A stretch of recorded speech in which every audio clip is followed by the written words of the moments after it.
আসসালামু আলাইকুম, সবাইকে স্বাগতম। আমার চ্যানেলে আজ আমি একটি নতুন রেসিপি নিয়ে এসেছি, চিকেন উইংস। কেউ চিকেন নাগা উইংসই বলতে পারেন। আমি সম্পূর্ণ ঘরোয়াভাবে কীভাবে চিকেন উইংস তৈরি করা যায় সেই রেসিপিটি আপনাদের সাথে আজ শেয়ার করব। চলুন এখন সোজা রান্নায় চলে যাই। চিকেন উইংসগুলো ভালোভাবে ধুয়ে পরিষ্কার করে পানি ঝরিয়ে নিয়েছি। লবণ, আদা বাটা, রসুন বাটা দিয়ে তারপর অল্প হলুদের গুঁড়ো, মরিচের গুঁড়ো দিয়ে দিচ্ছি।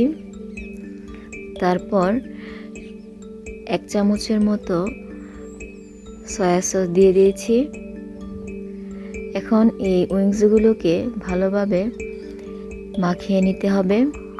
ভালোভাবে মেখে নেওয়ার পর কিছুক্ষণ রেস্ট রেখে দিতে হবে। ঘরে থাকা অল্প কিছু উপকরণ দিয়েই কিন্তু এই দারুণ একটি রেসিপি তৈরি করে নেওয়া যায়। চিকেন উইংসগুলো ভালোভাবে মেখে নেওয়ার পর এগুলোকে আমি একটু ঢেকে রেখে দেব।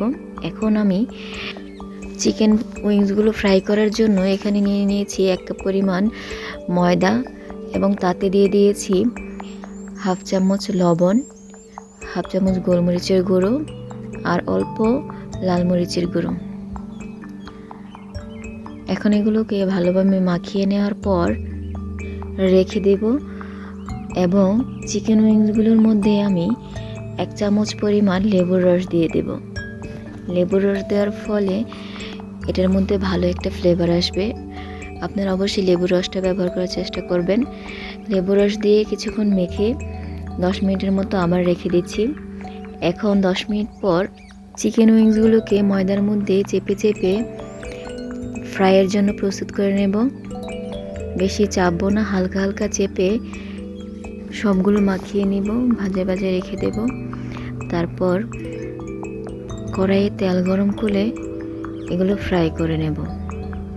একটি একটি করে সবগুলো ময়দার মধ্যে মাখিয়ে নেব।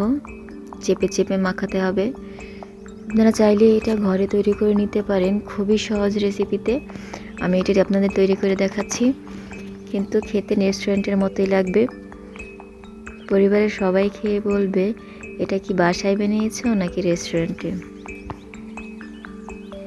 সবগুলো আস্তে আস্তে মাখানো হয়ে গেছে। এখন একটি কড়াইয়ে তেল গরম করে নেব পরিমাণ মতো। তেলটা মাঝারি আঁচে গরম করে নেব।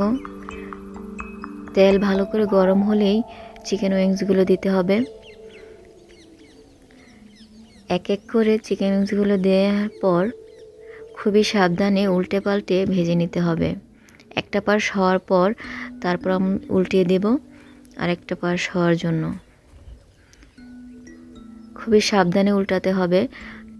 চিকেন উইংসগুলো সেদ্ধ হতে বেশি সময় লাগে না। হালকা বাদামি রং হয়ে এলেই এগুলোকে নামিয়ে নিতে পারবো। দেখতে পাচ্ছেন আমার এগুলো হালকা বাদামি রং হয়ে এসেছে। এখন এগুলোকে নামিয়ে নিয়েছি।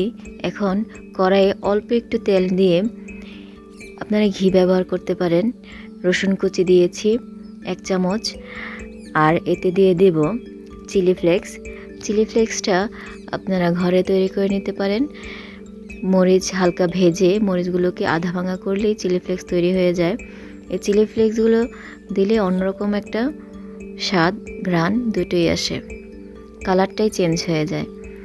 চিলি ফ্লেক্স দিয়ে একটু নেড়ে চেড়ে এর মধ্যে 1/2 কাপ পরিমাণ টমেটো সস দিয়ে দিচ্ছি। টমেটো সস দেওয়ার পর এতে আমি 1/2 কাপ পরিমাণ সয়া সস দিয়ে দিব।